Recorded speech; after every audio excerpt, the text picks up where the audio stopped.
so much. I'll be very brief. My name is Carrie Provost, and Jean Johannesson and I have the privilege of leading the orchestra, being the orchestra representatives for District 9.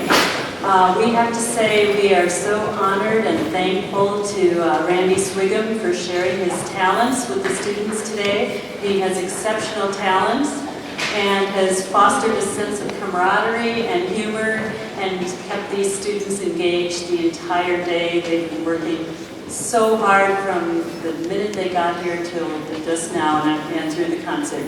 So you can read his very impressive biography in the program, and without further ado, Randy Swigum and the Festival Orchestra.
thought as the orchestra is getting set up for our next piece. These are 4 short movements that we'll perform without a break, so if you can hold your applause till the end.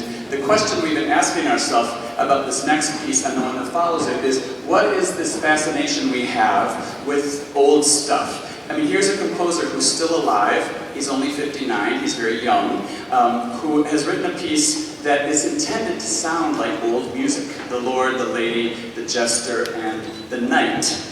It's clearly modern music, but it has gestures and sounds that sound like either they're from a movie about the Middle Ages or it's actually the kind of sounds you might hear in music from the Middle Ages. And what is our fascination with the Middle Ages and legends and magic and stuff like that? So that's a question we've been exploring.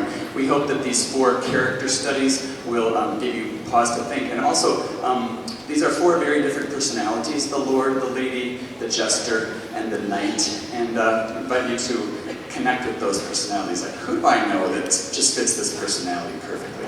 Here it is, 4 Royal Dances by Erica Wason.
little secret among string teachers is that last movement is virtually unplayable with 1 day of rehearsal. And I just can't believe that they just did it.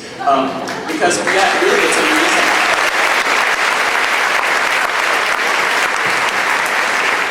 And I'm as happy as you. So, because usually it gets cut. The other 3 movements you can sort of work out in a day, but the last movement is almost impossible, and it always gets cut. And I told them that this morning. I said, you know, we always have that option, and it just made them work harder. And can I say that was indicative of the entire day with this group? I'm not sure I've ever been in front of an orchestra that no matter what I said, let's try this, they were like, okay. And I'll say, that's just not quite there yet. I think one more time we'll get it. They were like, okay. And never once did I ever have a feeling like I had to coax them or cajole them into excellence. They came not only ready for excellence, but they really knew this music. So that's a long way of saying thank you to their teachers, because I really have the fun part, you know, to put it together today. Really the hard work happened before today, and that is from some amazing string teaching in this district. So thank you, teachers.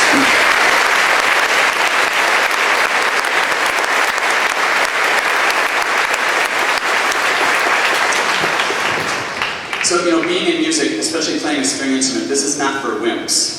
This is hard work, and it takes a lot of commitment and dedication, and there's just many moments where you sort of feel like, is this really worth it? And on a day like today, we can celebrate that all this, the attention to detail, this having to do something 50 times because it's not quite right, there's real value in that, and then to end up with something so beautiful as this music that we play, it's really, really incredible.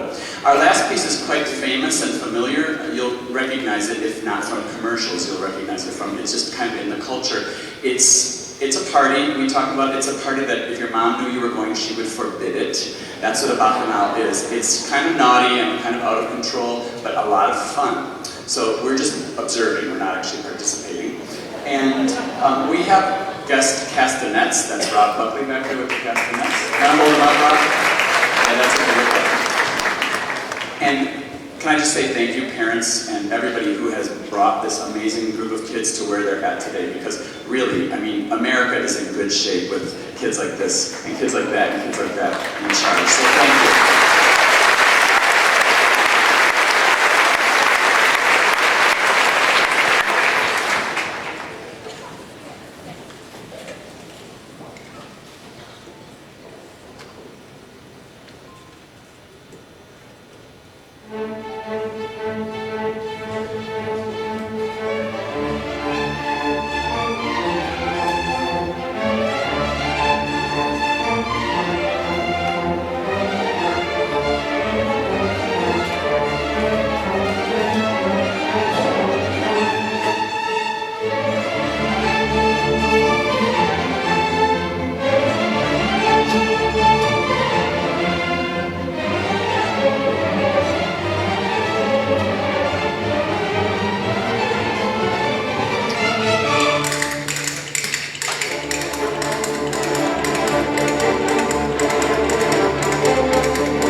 Thank you.